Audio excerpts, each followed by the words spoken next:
friends and family. Thanks for joining me again. It's been probably a month and a half since I did one of these more informal Nielsen Talk video things with the audio companion. So I thought we'd just do one of these and discuss some of the stuff that I've been thinking about, that's been on my mind with really the last month and change of podcasts and blog posts and those sorts of things. And one thing I wanted to talk about was actually Fred Rogers, Mr. Rogers from Mr. Rogers' Neighborhood. Every year, I guess the last couple of years, I've done a Mr. Rogers week in my high school classes, my art classes and my character and leadership class. And we just spend a little bit of time looking at clips of Mr. Rogers, talking about the legacy that he created and some things like that, because I think Mr. Rogers is a really incredible and inspiring person, and I think the TV show Mr. Rogers' Neighborhood is one of the all-time great pieces of media ever created. So we spent a little time looking at Mr. Rogers, and it's really interesting because a lot of my students don't know who Mr. Rogers is, or some of them who had me in class last year just know him from my class last year when we talked about him again this year.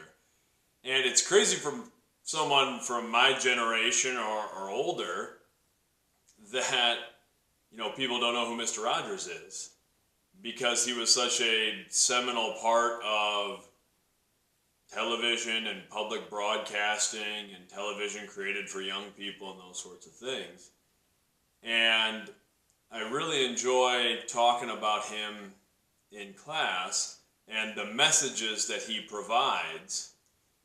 And his messages were kind of stuck in my head as I was sort of reflecting on the last month or so of stuff that I've been doing and the interactions that I've had with other people, either be it on a podcast or just interacting with people who maybe sent a message or something related to some of the media stuff, which I always really appreciate. And the first thing that stuck in my head is a quote from Fred Rogers. And if you're someone who's not real familiar with Fred Rogers or Mr. Rogers' Neighborhood, or if you are someone from around my age and you are familiar with Mr. Rogers, but maybe haven't revisited his stuff in a long time, I suggest going to YouTube and just searching for some Mr. Rogers stuff. There's so much stuff out there. The full episodes are on there. There's best of compilations where you just see his little pearls of wisdom spread out. There's some great interviews. I think, there's one that I like that's called Mr. Rogers Cool Dude, and it's an interview from him late in his career in television. I think everybody should always watch his 1969 address to the Senate subcommittee. Basically, in 1969, funding for public broadcast television was going to be cut, and they had 2 days of hearings, the way that I understand it, and then Mr. Rogers came out to speak to the Senate subcommittee, and it's just one of the greatest examples of how to effectively communicate an idea with someone and share a passionate message. It's just amazing. So if you want to just watch one short thing that sort of encapsulates the message and spirit of Mr. Rogers and his ability to connect with people, I suggest just type in that 1969 Senate subcommittee hearing. If you type in Mr. Rogers Senate, it'll come up, but it's great. All those things, and then there's a documentary on Mr. Rogers, a feature-length documentary that came out last year and is currently on HBO, called Won't You Be My Neighbor? And I really suggest that too if you have access to HBO or know someone who does and can watch that. It's fantastic and dives into his life a little bit and what he did with Mr. Rogers' Neighborhood and his work in public broadcasting. It's just fantastic. But the quote that stuck in my head was from Mr. Rogers, and it's in the documentary, and he says, "Love is at the root of everything. All learning, all relationships, love, or the lack of it." And I think that's such a true statement. And when I think of the things that I have the opportunity to do, write something or interview somebody or interact with somebody who's read or listened to something I've created, that's always at the forefront of my mind, is really just the notion of trying to put a little good, a little love into the world and what power that has. I think Mr. Rogers nails it. It's everything's the love or the lack of it. I see that in education all the time. Students who are struggling, maybe they're missing something. I tend to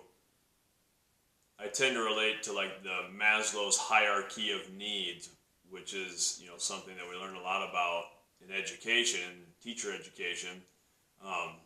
That it's sort of a pyramid of needs that student has to have certain fundamental things met first, and those are the basic things like survival needs, food and shelter and those sorts of things, and it works its way up to be things like love and a sense of belonging and those sorts of things. And if you don't have those base needs, then you can't reach things like self-actualization. And I think that's an important thing when dealing with anyone, whether I'm working with students or just considering my interactions with everybody, is people are doing things a lot of times to meet their needs, most often to meet some sort of need. And that need for love is such an important one. And that's always on my mind as I'm working on things. And I had another experience just a few days ago with my daughter Claire, who's 7 years old. And her great-grandfather just passed away, so it would be on her mom's side of the family. And he lived to be, I think he was 93 years old and, lived a long and rich life. But my daughter and son were with me when their great-grandfather passed away, their mom's grandfather. And she, Mickey and Claire's mom, called and was talking to them, and Claire found out over the phone that their great-grandpa had passed away. And she's pretty emotionally in tune, I think. I remember watching the movie Hachi, which if you've never seen the movie Hachi, it's a dog movie, and it's about a relationship between a man and this dog, and I won't get into all the details of the movie, but it's based off of a true story, and it's a tearjerker, like a la Marley and Me type of thing. But I remember watching that with her, and it was, a few years ago. I doubt she was, more than 3 years old. She was young, and sitting on the couch and her sitting next to me, and there's a sentimental scene where essentially this dog is waiting for the owner to come back and has been waiting for a long time. The owner passes away, and the dog sits and waits and waits. And there's a scene where you see the dog there, and it's kind of your moment in the film where you're realizing that the dog has been waiting for years, which is based on this true story. And I didn't think that part would register with Claire at 3 years old or however old she was, because they don't really explain it deliberately. The wife, who's widowed, comes back and sees that the dog is still there, and I felt her, crying, sitting next to me, felt the kind of sobbing, and, looked down, and so I just always feel Claire's sort of had this, deep sort of sense of emotion. So when she found out the other day that her great-grandfather had passed away, she started crying, and so I go over and give her a hug, and I'm trying to comfort her. And we have, just talk a little bit. And I don't claim to have any answers or claim to do a great job parenting or anything like that, but I try to talk to my kids in a way that's straightforward. I guess I talk to them how I talk to most everyone. So we had a discussion about, one, how her great-grandpa had lived this long life and got to have kids and grandkids and great-grandkids and things like that. And we also talked about how everyone dies, and that's a reminder that it's so important to do the things that we love with the people we love. And, we had that conversation, and Claire felt pretty good about it, but she sat down on my lap and she just wanted to be held and, nuzzled in her head there and was still crying. And then I asked her if there was anything else she was thinking that she wanted to talk about, or if she just wanted to be sad for a while. And she said she just wanted to be sad for a while. So we just sat there, and I snuggled with Claire and sang a little Mutineer by Warren Zevon to her. That's kind of one of our songs. And just sat there for a bit until she was feeling a little better. And again, I don't know that I handled that perfectly. That's sort of the thing with parenting or teaching or anything where you're interacting with other people, is we don't know if we're doing it well at the time. Hopefully there's a payoff 20 years down the road, but I don't know if that's the best way to handle it. I don't know if it's the best way to, talk to my children, where I'm very honest with things, that I don't sugarcoat them, that everyone does die, and what does that mean, and those sorts of things. But after Claire got feeling better and kind of went back about her business, bouncing around the house as she usually does, it was, one of those nice things. And Claire's always very sweet, where she'll come up and just out of the blue say, Dad, I love you, those sorts of things. And she said it a lot that night. It was just, love you, Dad. And of course, that always makes me feel good. But that made me think of another quote from Fred Rogers about love. And I have that one jotted down just so I can quote him accurately. But he said, "The greatest thing we can do is let people know that they are loved and capable of loving. Love isn't a state of perfect caring. It is an active noun like struggle. To love someone is to strive to accept that person exactly the way he or she is, right here and now." I think that's just another beautiful quote. Fred Rogers had hundreds of beautiful quotes like that. But that was on my mind when talking with Claire, is, as a parent, parenting's this messy thing, and there's so much going on, and you don't know if you're handling a situation correctly or not. But I always try to go back to just this idea of making my children feel loved and making them feel accepted as they are. And I try to do that in my role as an educator as well. Something that I try to convey, I tell my students directly, and I try to convey to other teachers if I'm having a discussion with someone, is I think before anything else, before any learning can happen, students need to feel safe first and foremost, because people can't learn if they don't feel safe in any environment. And safety means a lot of things. It means physical safety, but it also means emotional safety, that they feel they have a safe place. That's the first thing I try to do in my classroom, is I try to create a culture or a vibe that when a student walks in the room, there's a certain feeling. And the second thing is students have to feel cared about, or loved, if you want to use that word. And I think, if students feel safe, they can learn. If they feel cared for, they will learn. They'll go to bat for somebody that they can tell cares for them.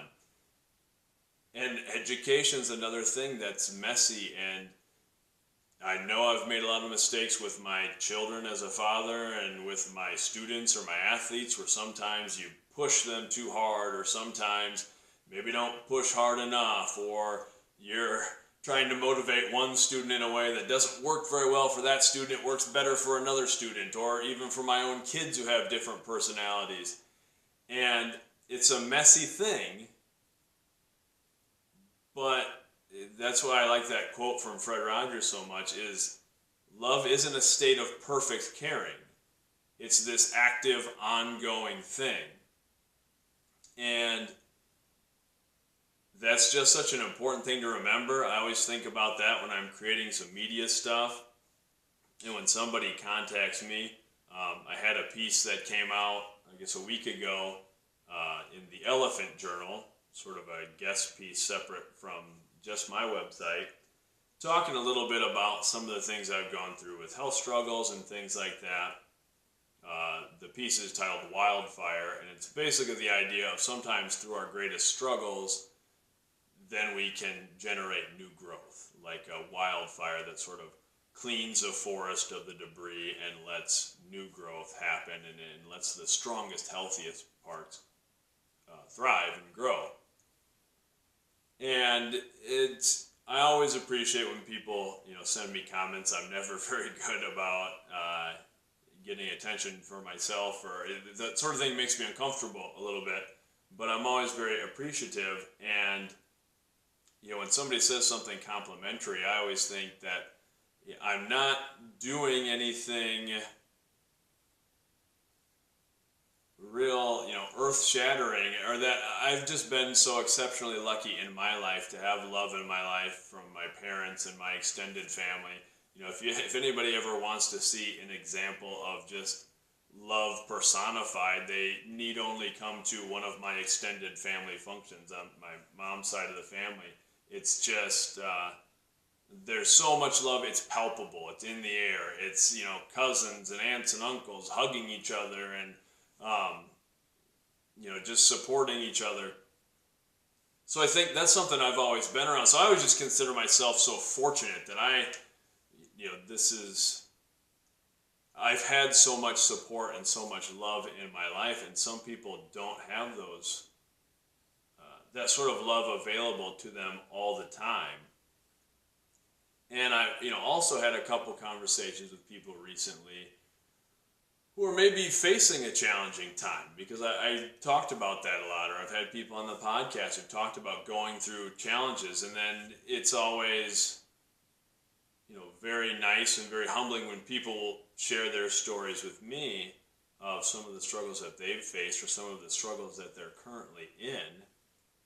And again, I feel I never really have any great advice, and I don't pretend to have any answers.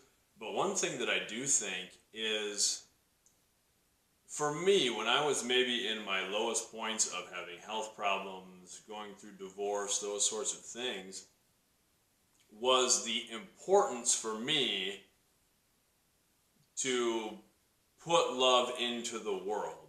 That became such an important thing to me. Just put any positivity into the world.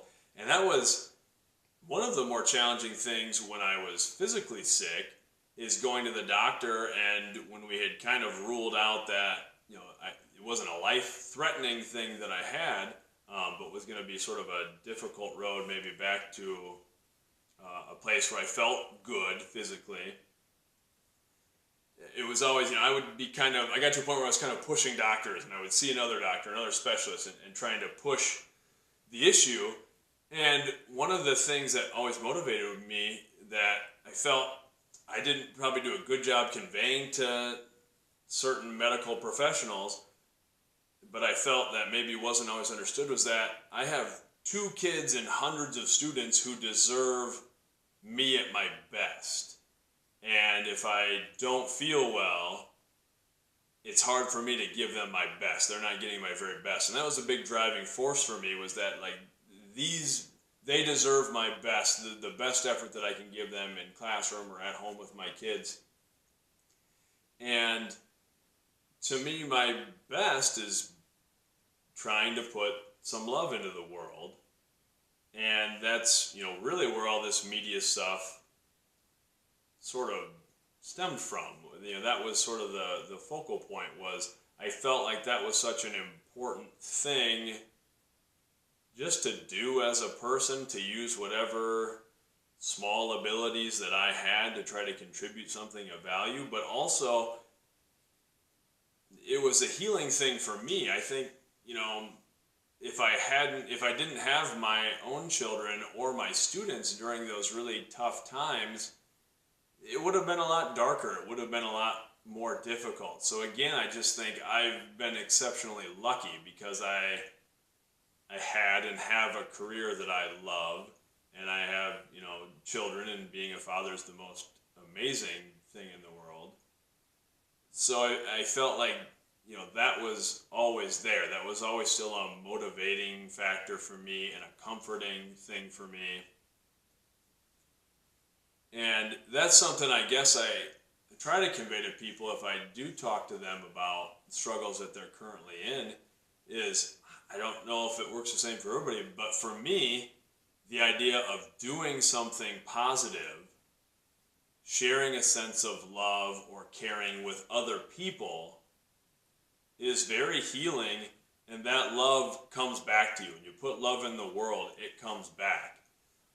I think of, with my own children, like I talked about, Claire will do that all the time, just randomly come up and say, "Love you, Dad," and those sort of beautiful things that I try to hold on to, because I'm sure they won't always be there as she gets older, but,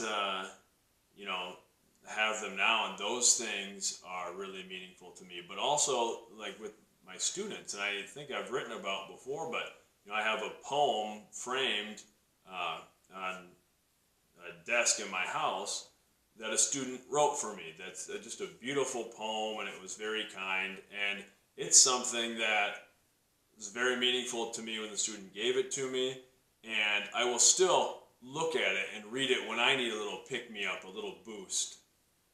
And, I have several things like that. I have, up on that same desk, I have a letter from a student that a student had written to me when, he was graduating, and some different things like that. So I think I'm very lucky in that sense. I don't think a week probably goes by, or, rarely a week goes by that I don't have a meaningful interaction with a student or a former student, just via text message or something like that.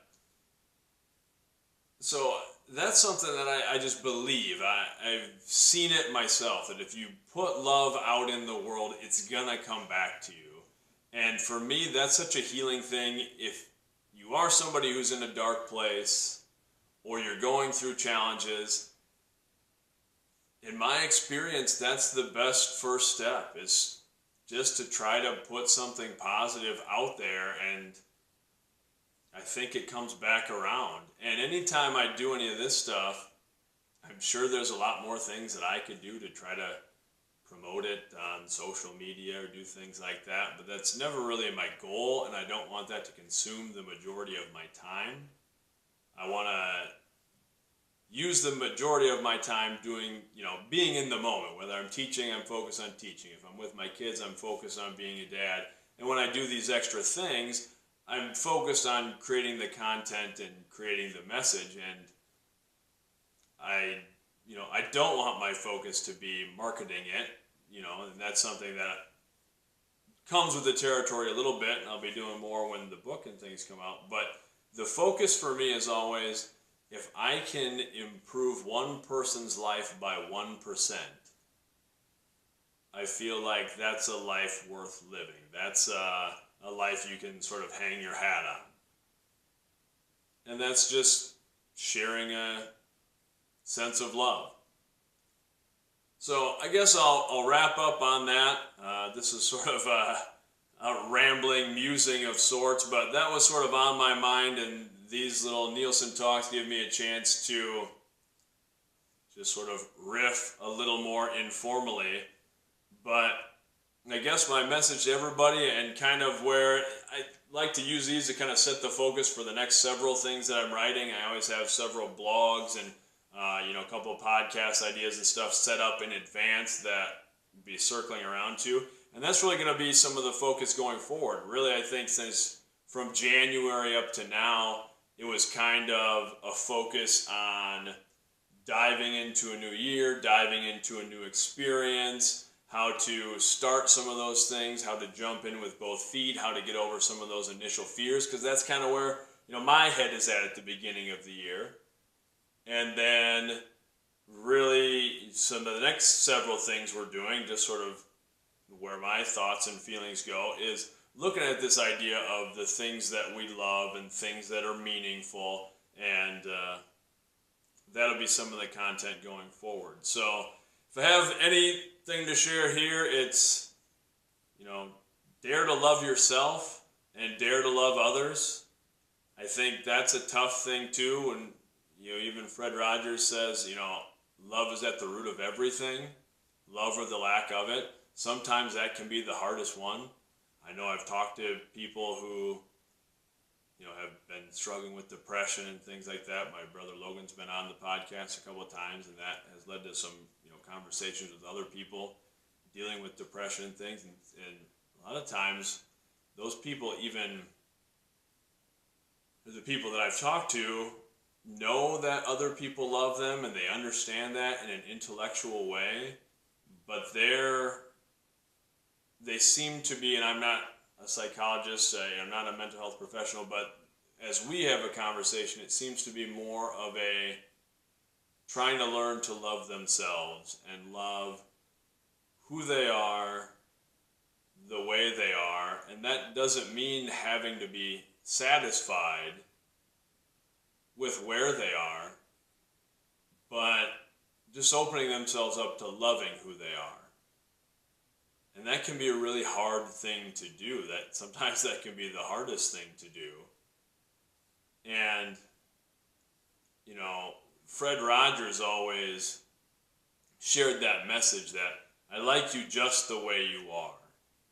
We even talked about in my classes how sometimes that message took a little heat in later years when people thought, well, this is the thing that's, this is one of the things that's led to every kid getting a medal and, and everybody feeling like there can't be winners and losers and whatever. And I don't think that was Fred Rogers' message. I think Fred Rogers' message was, because Fred always spoke openly and honest about things. He spoke about death and divorce and all these challenging things to children directly.